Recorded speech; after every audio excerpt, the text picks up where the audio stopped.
Happy holidays, everybody. It is our week 9 fantasy football recap Dynasty edition.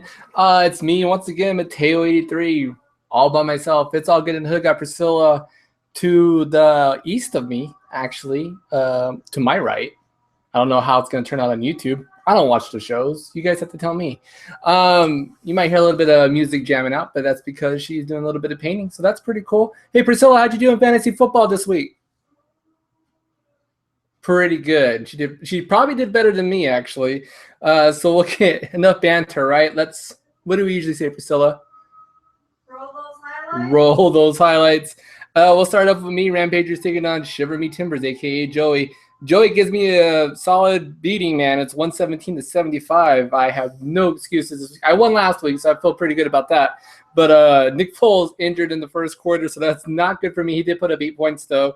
So it wasn't too bad of a loss, but he's out for the season, which I was kind of in a debate on who I should probably keep playing throughout the year. Should I go ahead and do Foles? Should I do Cutler? Go back and forth because they're both pretty even. But now that question has been answered for me, so now I'm sticking with Jay Cutler for the rest of the season. Got Ellington scored 19 points for me in a loss, so not too bad. I did miss out on 24 points from Mike Evans. I did not see that coming from Tampa Bay. Good job, Mike Evans. I hope you continue to do the same so I can actually play you and not regret playing you when you get 4 points next week.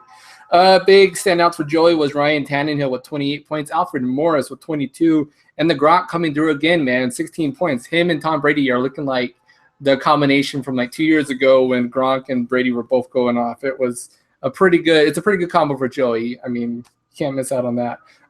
So Joey has a solid team, man. I mean, I know I was talking up Luis last week. I think going later into the season, Luis is hitting these bye weeks kind of hard, actually. So once he gets past, I think, the next 2 weeks, he might look good again, but even next week's not looking good for him. Speaking of Luis, losing to Gabriel this week. It's Always Sunny defeats Luis, turned down for what? 102-68. Luis got no help from Phillip Rivers, who had 0.8 points. Actually, he scored -3 points in quarterback standard leagues, which I just realized we don't play that way.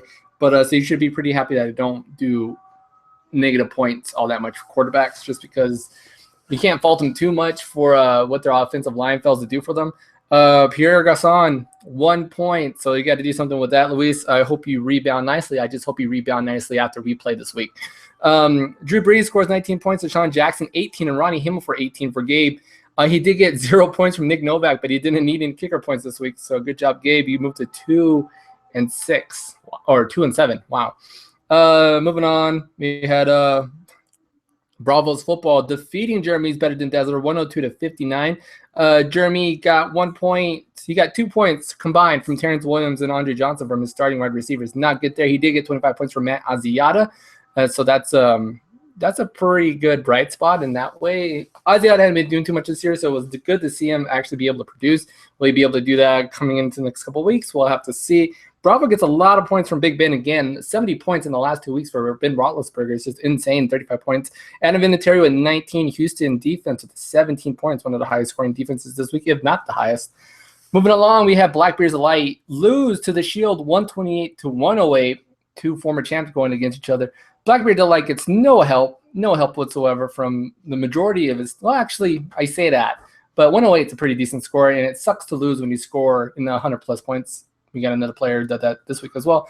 Mark Ingram gave him 23 points. Denard Robinson with 16. Alex just lucked out this week, man. He had a lot of great players this week.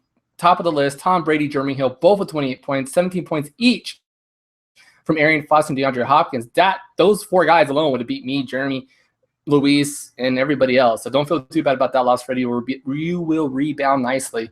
Following up in our last game of the weekly challenge, intercepted, losing the draft day losers in another high score, 134-109. Sorry about that, Joe. It's just the way the cookie crumbles. You got 23 points from Peyton Manning. Edelman gave you 20, and Jeremy Maclin again just killing it, 27 points. So it does not matter who plays for Maclin. If it's not Foles, it's Mark Sanchez. Mark Sanchez, can't believe I'm saying this, actually looked pretty decent this Sunday. So going forward, I know they're going to go on Mark Sanchez, so I think Macklin's going to get just the same amount of points, so look for him. Antonio Brown gave Johnny 20 points, Andrew Luck with 30 points, and Marshawn Lynch finally shows back up in fantasy football land with 26 points this week. So that's our fantasy football matchup scores for the week, guys. We'll go into our – hey, Press, enough scores and highlights, right? Let's hand out some Week 9 awards.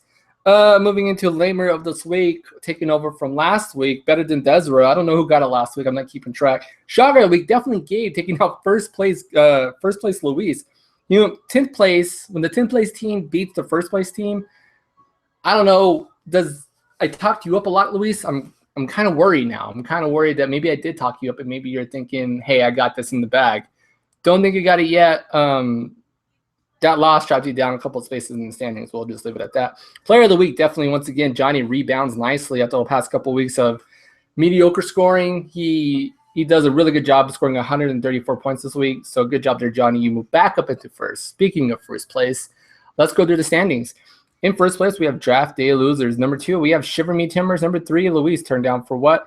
Alex the Shield rounding out number 4, Football, and number 5. Number 6, Better Than Desert, dropping in the standings. Blackberries of Light has in 7th place. Sorry, guys.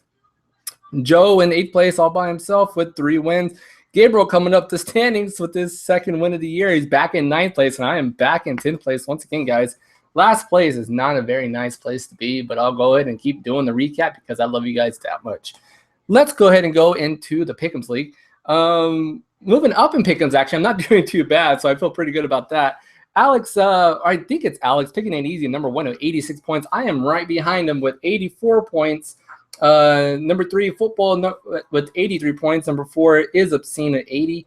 Number 5, I know how to pick him with 76 points. G-Man also with 76. Victoria's Secret with 75 at 7th place. 8th place, You're Welcome. 9th place, Blackbeard's Delight with 43 picks. Tied with my sister, all in last place, who she failed to make picks this week. So congratulations, Sarah. You suck. So player of the week in the Pick'ems League, if we want to do player of the week, got 10 picks correct this week, and no one was close to him. I got 9, so I was the closest. Is Obscene got 10 picks to round out the top of the week, so good job there.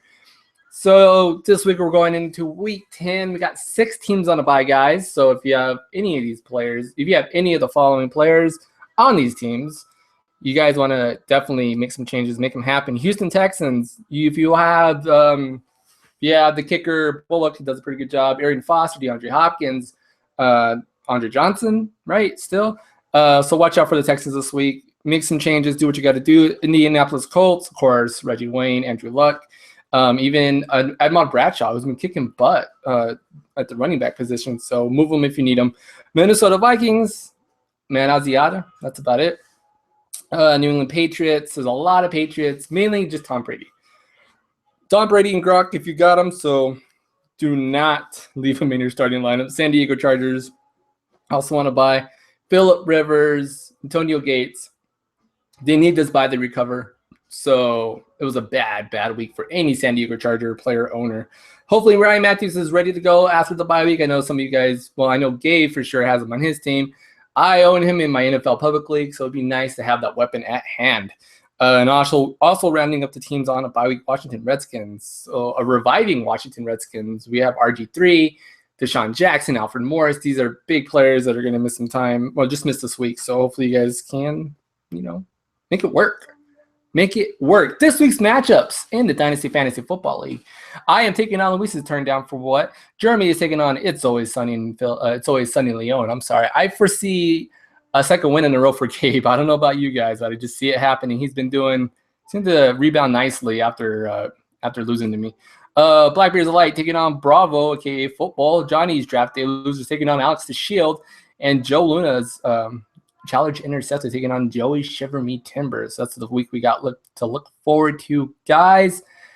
That's about it. Not too many injuries going on except for Nick Foles. Jordan Cameron missed the week with a concussion. He's probably gonna be out another week. So yeah, I own Jordan Cameron. So what are we gonna do with that? I have no idea what to do with the guy. I don't know what to play him, what to do. Same with Roddy White. Like, you have Roddy White on your team, you probably feel the same kind of pain that I do, knowing that Julio Jones might vulture a touchdown, Antonio Smith, just anything can happen. And it all depends, too, on Matt Ryan. And I'm talking, like, as a Falcons fan, it hurts me to talk about him. I'm glad I had a week off from watching them lose. I hope they recover nicely. I'll have to pick them. I'm picking them to win this week. We're playing against Tampa Bay. So, Joe, get ready for another loss, even though it's the Falcons. So we'll leave it at that. So on that note, guys, remember to set those teams, pick those picks, and I'll see you right here next week. On the recap. On the recap, guys. Peace out.